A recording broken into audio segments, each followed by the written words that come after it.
Hello po, magandang araw po. Nandito ulit tayo sa ating silihan para ipakita sa ating mga taga-subaybay yung paraan kung paano palakihin, pagandahin, pabungahin ang ating mga sili, lalo na ngayong bare months, December 16 na po ngayon. Makikita natin na mabulas, magaganda,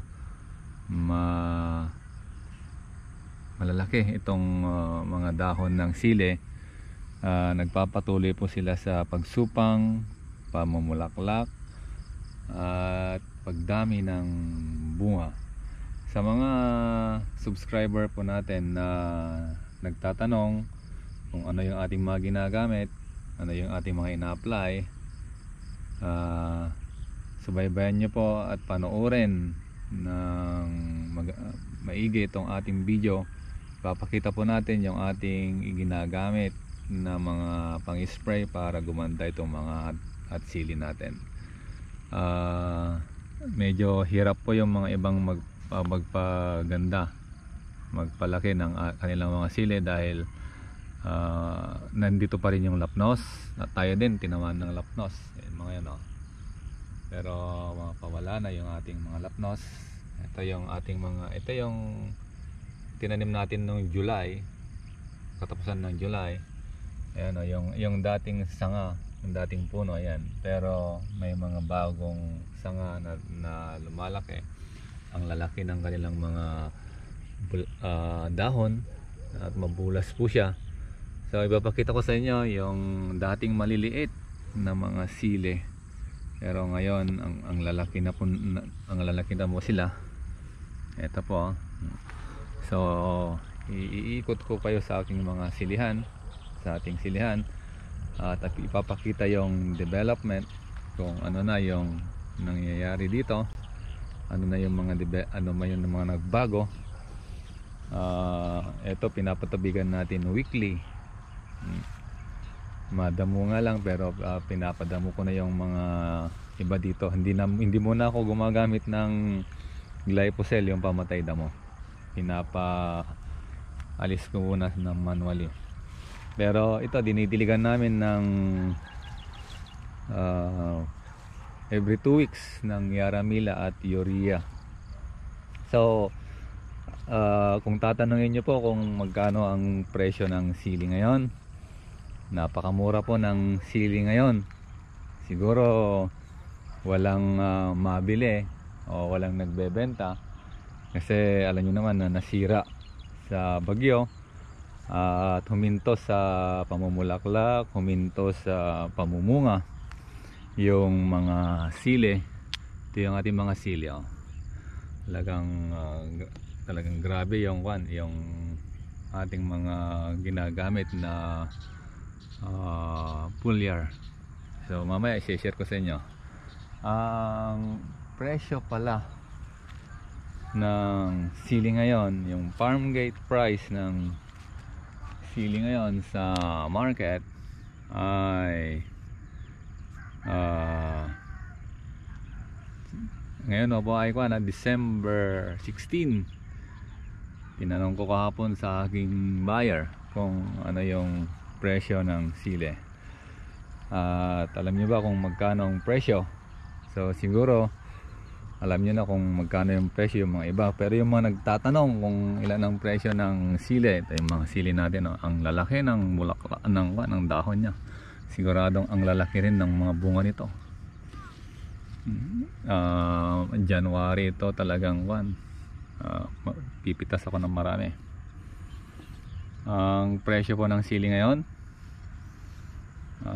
talagang napakamura ng sili ngayon. Minumura po yung nagtitinda ng sili. Dahil ang presyo ng sili ngayon ay 600 pesos per kilo. Ganyan po kamura ang sili ngayon. So kayo na nagtatanim o maliliit pa lang yung may mga maliliit din akong tanim dito. Pero karamihan ng aking mga sili ngayon yung mga ang ganda ng mga tumumba. dahil nagkaroon ng mga bagong sanga. May mga video na pinapakita na nilalagyan nila ng ng kahoy, tulos yung mga sili nila para hindi tumumba. Ito may mga may mga uod. Itong mga i-sprayan ko mamayang gabi. Marami na siyang mga uod. Ganito talaga pag sili, pag malamig na, magaganda yung kanyang dahon. Andyan na rin yung mga uod. Ayan o, yung itsura ng uod. Pero madali lang pong patayin ito. Ayan mga yan o. Ang dami na. Gagabi nung namasyal ako dito gagabi, nakita ko na may mga uod. Pero hindi pa natin pwedeng i-spray ngayon. May mga yang gabi. So ito i-manual na muna natin pag-alis yan. Magaganda kasi yung mga dahon niya. Kaya at ang daming mga bulaklak. Yung mga katatanim pa lang ng sili, papakita ko sa inyo yung mga gagamitin nyo kung gusto nyo. Yan ang laman na yung choice eh. Kasi pag hindi mo gagastosan ito, hindi ito gaganda ng ganito. Hindi ito magiging ito yung mga tinanim ko ng pagkatapos lang ng bagyo. Eto na sila. Napakarami na ring mga bulaklak at sanga bunga. Tingnan nyo, katatanim ko lang po yan. Ay mga siguro 2 linggo na ito mahigit. Yan. Pag naghahabol kayo, calcium night, pag farm riding ginamit nyo, 3 days after transplanting pwede na siyang lagyan ng calcium nitrate. Konti lang para hindi siya masaktan. Starting lang niya. Tapos pag naglagyan nyo ng calcium nitrate, lagyan nyo kaagad ng winner para magsupang ito ang tataba ng kanyang sanga. Ayan, January pipitas tayo dito. So kapag ang gagamitin natin ng farm ready, lalo na yung mga galing ng Golden Farm, ang gaganda ng mga yun. Wala akong nakitang pinakamagandang mag-produce ng seedlings na mabilis mamunga. Yung galing sa Golden Farm na 2 months 1 week mayroon ka nang pipitasin sa siling labuyo. Ganon po kabilis. Tinalo nila yung technology ng SOS na sila yung unang nag-introduce ng farm ready. So kaya hindi ako kumukuha sa SOS. Sa Golden Farm ako kumukuha dahil ang gaganda ng kanilang mga seedling. So kung kayo malapit sa Bulacan, pag nasa Nueva Ecija, Pangasinan, Tarlac, Pampanga, gusto nyong magtanim ng sili, ganito yung mga farm ready o yung mga itatanim na lang, mag-order po kayo sa Golden Farm para siguradong mabilis ang inyong kita, mabilis ang inyong pagpapalago ng sili. So ganito po na lahat. Wala na akong makita ang hindi maganda ngayon. Lahat, pati yung mga sinasabi ko maliliit noon, hindi yung marangkada, ang gaganda po ng kanilang mga bunga. So makikita natin na napakabilis bumulas, gumanda ng ating sili. Yung mga naghahabol, papakita ko sa inyo mamaya. Ito yung yung mga ginagamit natin na mga foliar. Ito yung pinalitan ko, hindi ko siya binunot. Ayan, nagsanga ulit. May mga pinalitan ako dati, nakala ko mamamatay, pero hindi pala. Kaya ito, nagsasanga ulit siya. Hindi ko siya binunot kasi baka ako nabuhay nga. Pero yung mga iba namatay na. Pero ito isa sa mga na hindi ko binunot. Ito yung pinalit ko. Ang ganda na. So ito yung advantage ng natutumba na sili na hindi binabangon. Ito, kagaya nito, tutumba na sili pero ang dami niyang mga bagong mga sanga. Ito yung mga linapnos. Ito, hindi na yan kakalat kasi nag-spray tayo ng systemic yung ginagamit natin. Sunod-sunod yung C10 kaya systemic naman yung ating ginamit ngayon. So maghihintay na lang ako ng linggo, pipitas na tayo dito. Makasakaling matikman natin yung murang 600 na per kilo. Yan yung ating mga hapan ngayon, sili ngayon.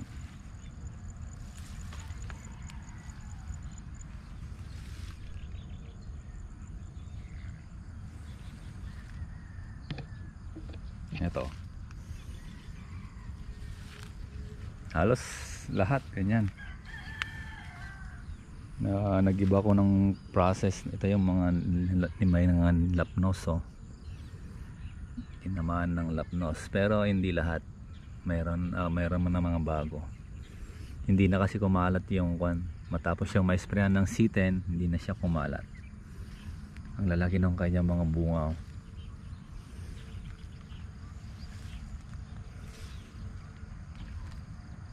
So ang pagtatanim talagang sakripisyo at lang po, yung talagang pagtiyaga talaga. Ito yung mga unang mga sanga niya. Ayan. Pag hindi mo nilagyan ng tulos, yan ang mangyayari, magsasanga sa baba. Ganito po yung pinatubo, kaya gustong gusto ko siya. Hindi siya ito hindi kagaya ng red hat na sa taas lang namumunga, konti sa baba, pero ito taas at ibaba namumunga.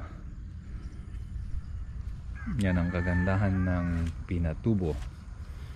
So ito lang muna yung may magpapakita ko sa inyo, tapos papakita ko sa inyo yung ating mga foliar na ginagamit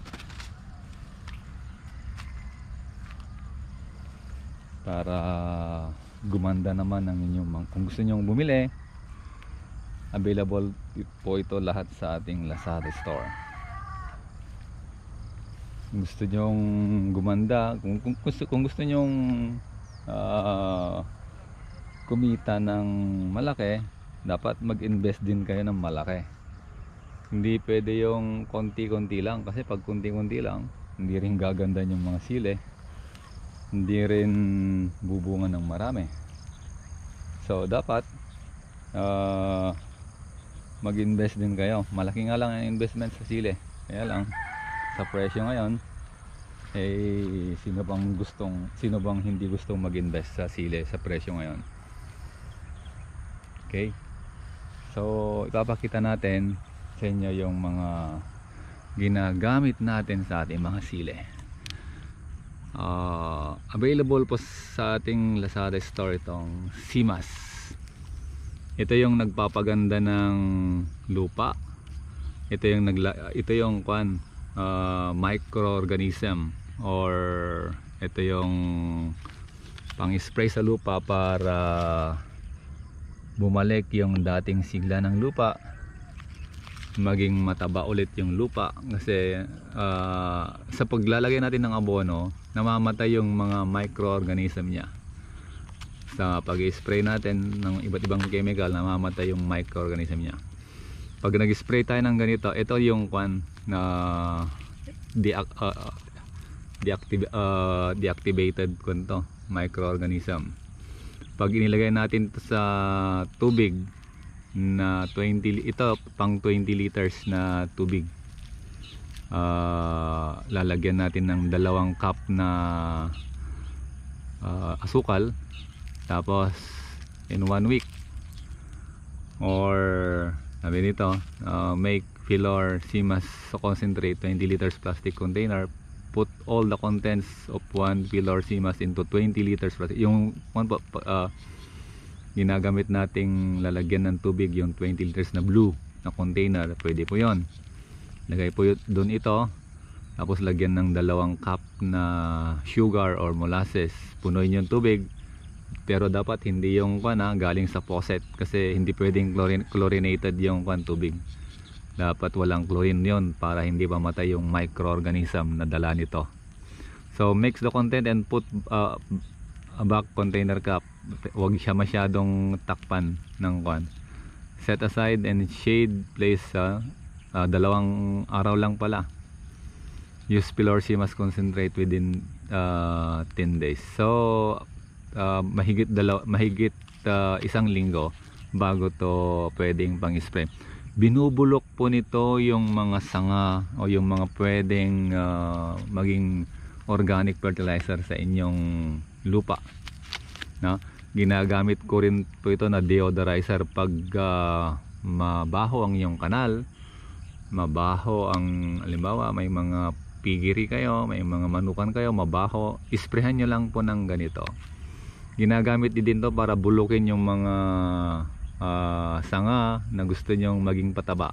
Napakabilis po niyang bulukin. So ginagamit ko pa ito na pangalis ng amoy ng Poso Negro.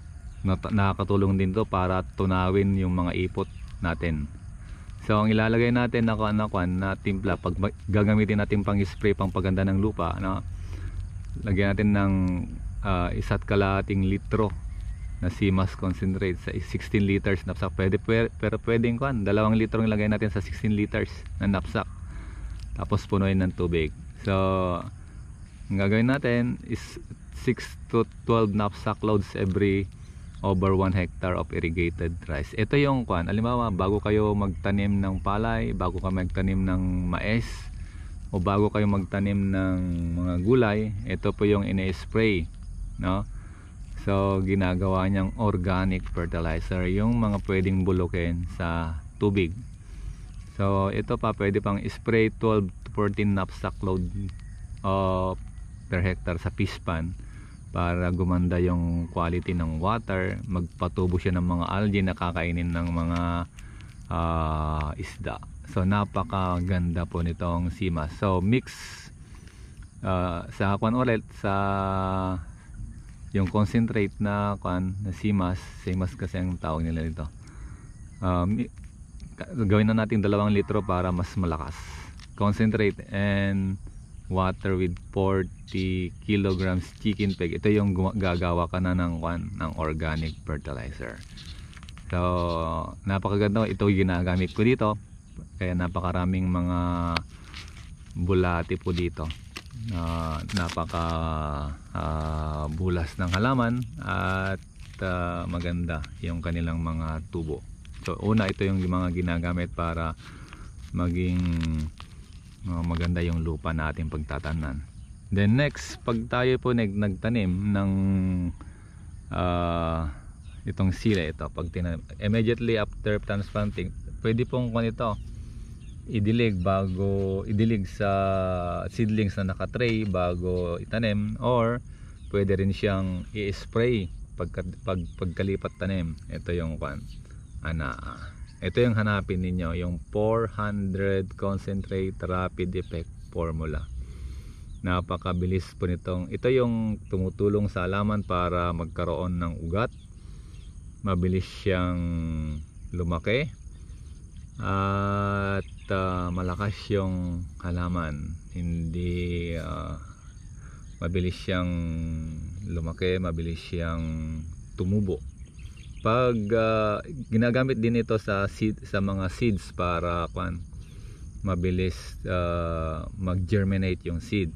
Sa cuttings, ibinababad siya ng 45 minutes bago itanim para mabilis tumubo. So available po ito sa ating Lazada store. Ginagamit ko din po ito pagkatapos na maitanim. Ngayon ginagamit ko po siya dahil kasama siya ng ating power grower. Itong tatlong ito pinagsasabay ko. So itong power grower, napakaganda po nito na pang spray. So ito ay nagpapabilis pa or nagpapatakaw ng ating mga halaman para mabilis siyang lumaki. Para mabilis naman mahinog yung ating mga sili, mas mabilis po yung kanilang production at mabilis din yung kanilang pagka-harvest. Sinasamahan ko nitong heavyweight tandem. Sabi nito, for more and or sweeter harvest through more efficient transport of photosynthesis. Ito po yung ginagawa nito. Kaya pinagsasama ko itong tatlo na ito para mabilis ang paglago at paglaki ng ating mga halaman. Especially itong sile. Sa mais ginagamit ko rin po yan, sa talong ginagamit ko rin po yan, sa palay lalo na ginagamit ko yung tatlo na yan dahil ang ganda ng epekto sa palay. So akin ding i-share sa inyo yung nagpapataas ngayon ng ating sile. Dati nakita nyo naman yung unang video nito nung tinanim ko to nung July. Yung mga previous video nito, hindi, parang bansot yung ating mga sile, parang hindi siya lalaki. Pero ngayon mabilis siyang lumalaki, kagaya ng pinakita ko sa inyo dahil linagyan ko siya ng Bibitol. Ito pang mais, tubo at napier lang sana ginagamit to para lumaki. Pero tinesting ko ito sa sile. Napakabilis niyang lumaki. Yung response niya iba. Ginagamit ko to monthly sa sile. Pero itong tatlo, 7 to 14 days po ang ang application. Pag gusto nyo magaya itong ating mga sile, mag-invest po kayo sa mga pagkain ng sile. Parang tao po yan. Kung gusto nyo maging malusog, malakas, malakas, masigla ang tao, siyempre kakain tayo ng mga bitamina at masusustansyang pagkain. Ganon din ang gagawin sa sile para siya pamumungayin natin siya marami. Lagyan din natin siya ng pagkain para ganado siyang mamunga at magbigay ng mga kailangan. So ito po yung mga sikreto kung bakit yung ating mga sile ay mabulas at magaganda. Sana ang target ko dito ngayon sa mahal ng sile na 600 per kilo. Ang goal ko kasi dati na kumita ng sabihin ko na yung totoo para maging makatotohanan, parang totoo tayo sa ating sarili. Ang goal ko talaga sa pagtatanim ng sile noon pa, nung bago akong magtanim, dahil may kaibigan ako na nagtanim ng ganito, yung half hectare niya kumita siya ng 1 milyon. Tumatak yun sa aking isipan, kaya hanggat hindi ko na nakukuha yung goal na yon, ang pagbebentahan ko sa sile ay 1 milyon, hindi ako titigil. Kaya di ko alam kung makukuha ko ngayon. Last year ang nakuha ko lang 350 yata, 350,000 sa 3,500 na puno last year.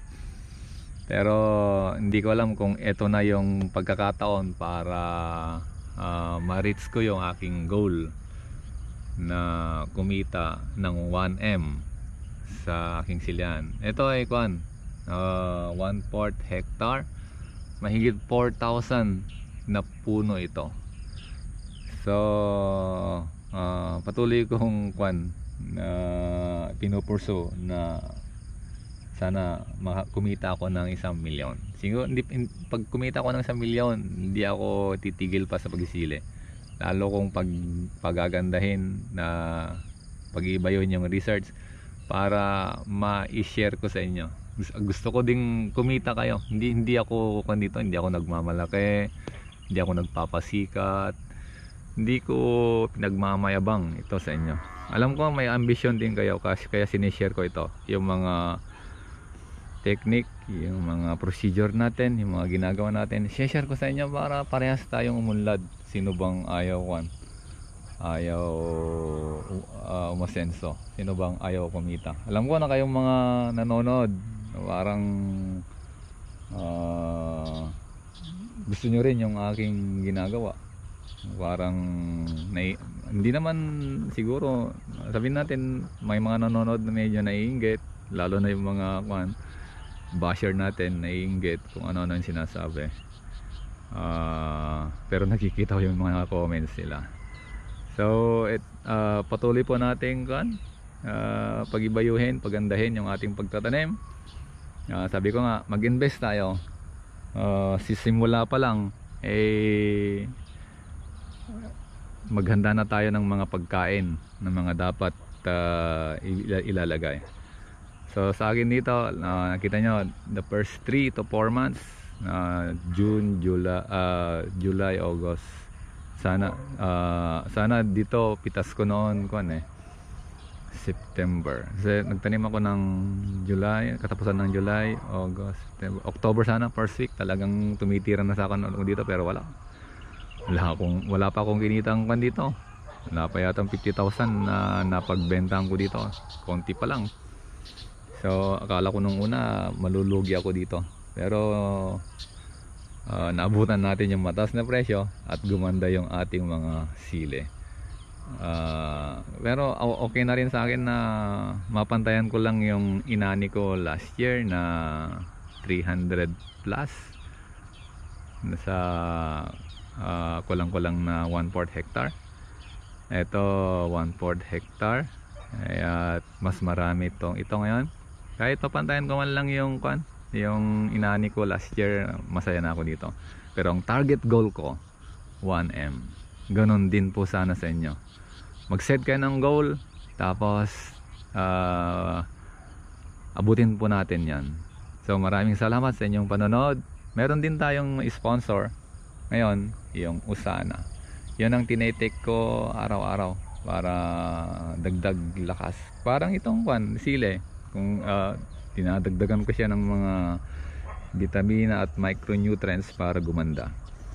So yung Usana, nagpapaganda. Mahal nga lang, pero sino bang gustong hindi masigla, hindi malakas? Gusto kong lumakas at subigla, lalo na't meron akong dream, meron akong goal. So yung Usana, magandang i-take po yon. Meron tayong link sa baba, click po nyo yon para kung gusto nyo bumili, pwede bumili po doon. Kung kayo nagtra-travel, pumupunta ng abroad, pumupunta ng Boracay, Cebu, mga nagtra-travel around Philippines or abroad, nandyan din yung ating sponsor na yung WCA. Pwede kayong bumili ng ticket po dyan, para online po yung transaction dyan. Napakaganda, napaka-efficient, napakabait po nung nagmamanage nun. So maraming salamat sa inyong panonood. Maraming salamat sa inyong pagsusubscribe, pag-share, pagla-like ng ating mga video. Sana ay matulungan ko po kayo. Patuloy niyong subaybayan yung ating mga sinishare, yung ating mga itinuturo, para hangad ko na kayo'y umunlad, kayo'y lumago, kayo'y ma-reach nyo ang inyong mga goal, ang inyong mga panaginip, ang inyong mga dreams sa buhay. So wag kayong ma-discourage kung yung mga sili namatay, na napnos, na bagyo. Try ulit kayo, kaya ng ginagawa ko. Ilang pang ko na to, pang 7 o pang 8 taong ko na to na nagtatanim ng sili. So para saan ba't tayo unlad. So maraming salamat. God bless po.